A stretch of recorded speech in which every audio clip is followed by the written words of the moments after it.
Hey everyone, and welcome back to another episode in the How to Start Reading series. Today we're going to go over some of my favorite characters in all of comics, the Robins. Dick, Jason, Tim, and Damien are all amazing characters. And I know what you're thinking, well wait, Stephanie Brown was Robin for a short while as well. Well, don't worry, I'm going to include her in another video in the series, because she was also Batgirl, not just Robin. So this might seem a little confusing to some people. I'm sure for many this is the first time you're hearing that there's actually more than one Robin. Well, today I'm going to give you a little backstory on each of the Robins, and also recommend some of their best stories. The first Robin is Dick Grayson. After his parents died in a circus accident, Bruce Wayne took Dick in as his ward. He quickly trained him to be the first Robin. When people are talking about Robin, this is probably the one they're referring to. Dick is a fun-loving, quippy counterpart to Batman's gloomy and brooding personality. But eventually Dick wanted to step out of Batman's shadow. After a falling out with Bruce, Dick took up the mantle of Nightwing, and moved from Gotham to Bloodhaven. Throughout his time as a hero, Dick has been on a whole bunch of different superhero teams. He was a founding member of the new Teen Titans, he was a founding member of the new Outsiders, and he was briefly a spy for the organization Spiral. Nowadays, Dick and Bruce have a much better relationship, and after Batman died in a battle with Darkseid, Dick took up the mantle of the Batman for a brief period. If you like fun-loving superheroes like Wally West or Booster Gold, Dick Grayson is probably your Robin. After Dick left Batman to take up the mantle of Nightwing, Batman was without a Robin. That is, until a young boy was caught stealing the wheels to the Batmobile. This young man was named Jason Todd. Jason grew up in the streets of Gotham as a poor boy, and when Batman found him stealing his wheels, he was so impressed that he decided to make Jason his next Robin. Unlike Dick, Jason was way more hot-headed. He's far more brutal when it came to beating up criminals. But Jason's time as Robin was short-lived, because in the Death in the Family storyline, the Joker actually kills Jason Todd. And that's it for Jason. Except, it isn't. Flash forward to Gotham years in the future. Batman found a new Robin, which we'll get to later, and crime is rampant in Gotham. But a new vigilante arrives in Gotham, and he's willing to do what Batman won't: kill criminals. This man is the Red Hood, and believe it or not, this is Jason Todd. You see, Jason Todd was revived in the Lazarus Pit by Talia al Ghul, Ra's al Ghul's daughter, but now he's hellbent on killing the Joker, and he'd remain this villain to Batman for years, a reminder of how Batman failed. And when Batman died battling Darkseid, Jason would eventually battle Dick Grayson as the Batman. You see, after Bruce died, Jason fought Dick to see who would become Batman. And even though Jason's costume was cooler, it turns out Batman and killing people just don't mix. Sorry, Zack Snyder. But eventually Jason starts to turn a new leaf. He teams up with Starfire and Arsenal to form the Outlaws. After they disband, Jason becomes a hero for hire with his pal Arsenal, and starts to repair his relationship with Batman and the other Robins. Eventually he would form a new version of the Outlaws with Artemis and Bizarro. Jason and Dick don't have too much in common. If you're a fan of the Punisher and other anti-heroes, Jason Todd is the Robin for you. Sometimes he's a villain, sometimes he's a hero, but he's always an interesting character. Remember how I mentioned someone else took up the mantle of Robin while Jason Todd was dead? Well, that's Tim Drake. Tim Drake is easily the smartest of all the Robins, and probably one of the smartest people in the whole DC universe. He actually became Robin because he figured out Batman's identity by himself. Unlike Dick and Jason, Tim actually went out of his way to prove to Bruce that he should be Robin. But after Jason's death, Batman never wanted another sidekick. Well, that didn't last long. So after convincing Dick and some of other Bruce's allies, Tim became the third Robin.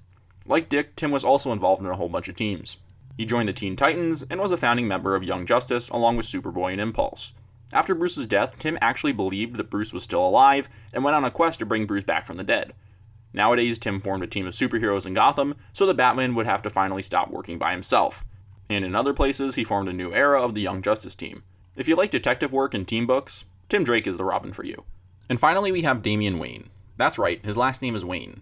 Batman had a son, and he is just as confused about it as you are. Damien's first appearance was in the Batman and Son story arc, where he appears out of the blue. It turns out Bruce and Talia had a kid without Bruce's knowledge. Thanks to the League of Assassins' infinite technology and plot devices, they were able to genetically age Damien up.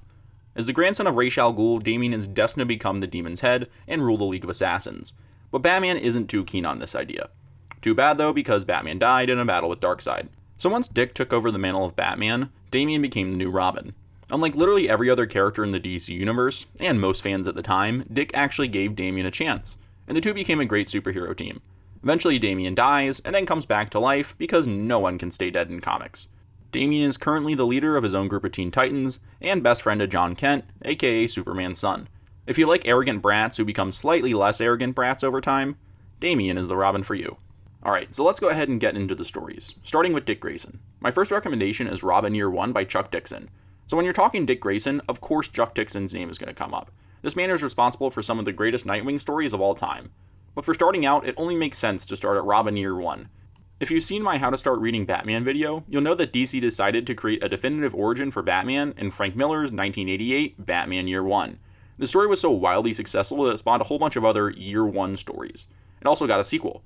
But instead of taking down a cruel mob boss who influences the whole city, including the police department, Batman fights a skeleton with sickles for hands. Guess which one was better? In keeping with the namesake, Robin Year One was born. In this story, we see Robin face off against Two-Face while learning to become Batman's sidekick. This is an excellent story.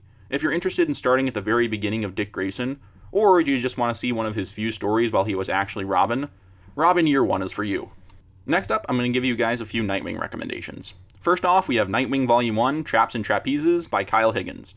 So first thing you're probably going to notice is that Nightwing's costume is red instead of blue here. This was for a brief period in the New 52, where they changed his costume to red to match all the other Robins. The New 52 was basically DC changing their whole department to be less confusing. Since monthly issues were reaching towards the thousands, DC decided to reset all the titles back to number 1. This means it's a great jumping on point for new readers.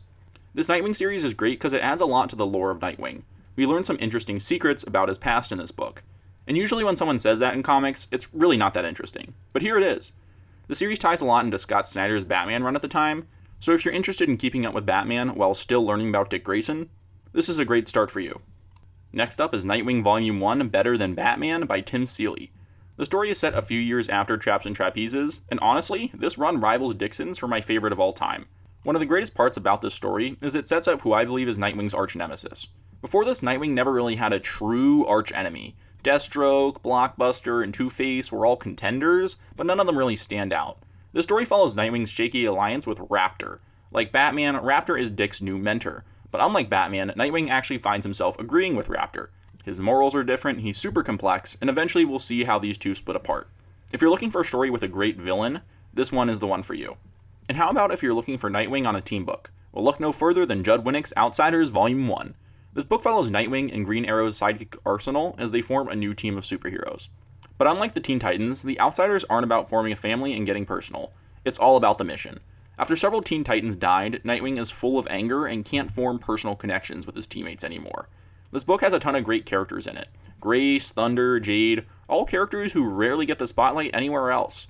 The goal of the Outsiders isn't to respond to problems like regular superheroes, they want to stop supervillains before they begin their plans. It's a really interesting concept. The book is paced super well too. Each arc is only about 3 issues long. It keeps the pace quick and smooth. If you're interested in seeing Nightwing on a team book, or you're looking for a more serious and angry side to Nightwing, I recommend you check this book out. My next Dick Grayson book is Batman and Robin Volume 1, Batman Reborn, by Grant Morrison. This is the first story with Dick taking over as Batman after Bruce's death. We see Dick pair up with Damien as his new Robin. The story is really, really good. Morrison said if he could, he would have written this pair for as long as he could. Dick Grayson isn't Bruce Wayne. They are two completely different Batmen. If you want to see Dick's relationship with Damien, or his time as Batman, this is a great starting point. And finally, we have Grayson Volume 1 by Tom King and Tim Seeley. This book follows the events of Forever Evil. In that book, a whole bunch of supervillains take over the Earth, and Dick Grayson was presumed dead. But now that everyone thinks Dick is dead, he can go undercover in the spy organization Spiral as Agent 37. Spiral and a whole bunch of other concepts in this run spill over from Morrison's Batman Incorporated, which took place right after his Batman and Robin series. But even if you haven't read any of that, you can still jump into this book no problem. This book is less about superheroics and more about spy, espionage, thriller stuff. If you're a fan of James Bond or you really like spy thrillers, Grayson Volume 1 is a fantastic place to start. Moving on to Jason Todd, we start with Death in the Family. I actually don't think this story is all that great, but I wanted to recommend something during his time as Robin. This is the story of Jason's death. Basically, DC sent out a poll in their comics of whether or not Jason Todd should live or die, and the fans voted to kill him off. This issue follows Batman and Robin as they attempt to take down the Joker. Again, the story isn't amazing by any means, but it's the death of Jason Todd, so it's an important historical event. But let's talk about Jason after he comes back from the dead as the Red Hood. My first recommendation is Batman Under the Hood. This is Batman's first encounter with Jason as the Red Hood. The story follows Jason as he takes down Black Mask, the biggest crime lord in all of Gotham. If you're interested in seeing Jason as a villain, this is the story for you. But even if you're not, I highly recommend this story. It's one of my favorite Batman stories of all time. And even if you don't want to check it out, I really recommend the animated movie. It changes a few small things to make the story even better. Plus, Jensen Ackles is the perfect Red Hood in this movie. And Bruce Greenwood rivals Kevin Conroy as the greatest Batman voice of all time. Seriously, you guys need to check out this story. Another Jason story where he's the villain is Batman and Robin Volume 1 again. This is really in that period where DC didn't know if they wanted to make Jason a villain or a hero, but Grant Morrison definitely wanted to make him a villain. Morrison changes his mask to be both more in line with the original idea, and also far worse looking. Basically, Jason calls himself Red Hood because the Joker used to be a member of the Red Hood gang before he fell into a vat of chemicals and became the Joker. He uses the name to mock the Joker, and this helmet looks a lot more like the Joker's original helmet. But yeah, it looks pretty silly. I really like the idea of Jason as an antagonist to Dick. The two are both Robins, but one became the Batman and the other became a villain. In the story, Jason tries to prove to Dick that Gotham doesn't want the Batman. They want vengeance. They want the Red Hood. If you want to see Jason interact with the rest of the Bat family, then this is a great Jason story. But what if you want to see Jason once he's a little more reformed? Well, I recommend Red Hood and the Outlaws Volume 1, Dark Trinity by Scott Lobdell. This book is the first where Jason is the protagonist instead of the villain, and it's honestly kind of confusing how this thing is so good. Lobdell wrote another long run on this book prior to this one, but it was pretty mediocre. But this book is really, really good. Basically, Jason teams up with Artemis, an Amazon warrior, and Bizarro, a failed Superman clone, to form a new group of outlaws. Jason has given up on killing to play by Batman's rules and operate in Gotham City. But Jason is doing what Batman can't. He and the Outlaws go undercover as criminals in the Gotham underworld to take down the crime lord Black Mask. Not only does Jason have to take down an elite group of criminals, he has the Batman watching him at all times to make sure he doesn't kill. If you want a story with Jason as the hero, this is a great start. This book is seriously good. Now let's move on to Tim Drake. First off, there's Teen Titans by Jeff Johns Volume 1. The story follows Tim in a new age of Teen Titans. Like I said before, Tim is involved in a lot of different superhero teams, and Tim is a major player here on the Teen Titans. If you're interested in a team book with Tim Drake, this is a great start. But here's another team book for you, Young Justice. This book was way more lighthearted and funny than Teen Titans, which is more classic superheroics. This book follows Superboy, Impulse, and Tim Drake as Robin. If you're looking for a team book that's more fun and less serious, check this book out. But maybe you're looking to read some of Tim's solo stuff. First off, I recommend his Red Robin solo series. This book is really, really good. You know, it's a shame that DC barely gives Tim any amount of spotlight, because when he gets his own book, it's really good. After Damien comes in and takes up the mantle as Robin, Tim decides to become the Red Robin. Not the best superhero name, but whatever. But if you're looking to read about Tim Drake operating by himself and learn more about his character, Red Robin is a great place to start. But the trade paperbacks are really hard to find because they're out of print. If you want to read this one, you'll have to either get it digitally or use the DC Universe app. And finally, there's Detective Comics Volume 1, Rise of the Batmen. I've talked about this one already in my Batman video. Basically, it's Batman forming a new team of allies in Gotham, including Batwoman, Orphan, Spoiler, Clayface, and Tim Drake. Tim Drake is kind of the visionary behind the whole team, though. The first volume follows the team as they battle a government organization who copy the Batman's tactics. It's a great start if you want to see Tim interact with other members of the Bat family. And finally, we have everyone's favorite brat, Damian Wayne. I'm actually not going to recommend his first appearance because Grant Morrison's run can be really confusing if you're starting at the beginning. I don't think fifth dimensional imps are the first thing that come to mind when you think of Batman. But I'll start again with Batman and Robin Volume 1. Again, the partnership between Dick and Damien is amazing in the story. I've already talked about it enough, but this is when Damien really starts to become a well-rounded character. If you want to see Damien at the start of his career, this one is for you. Next up is Batman and Robin Volume 1, Born to Kill by Peter J. Tomasi. This run takes place right after Grant Morrison's, and the story in particular is one of my favorite Damien stories of all time. Nobody, a figure from Batman's past, re-enters his life, and he's basically that cool uncle for Damien. While Batman is all about no killing, Nobody is an assassin who wants to train Damien. I mean, he is the grandson of Ra's al Ghul after all. The story really explores the dynamic between Bruce and Damien. Is Batman a good father? Is Damien a good person? This is really a great story that I recommend if you want to see how Damien and Bruce interact. Next up is Robin, Son of Batman, Volume 1 by Patrick Gleason. The story is actually written by the artist of the Batman and Robin series. And while plenty of stories written by artists are pretty mediocre, this one's actually really good. It picks up right after the Batman and Robin series ends, and follows Damien's solo adventures around the world.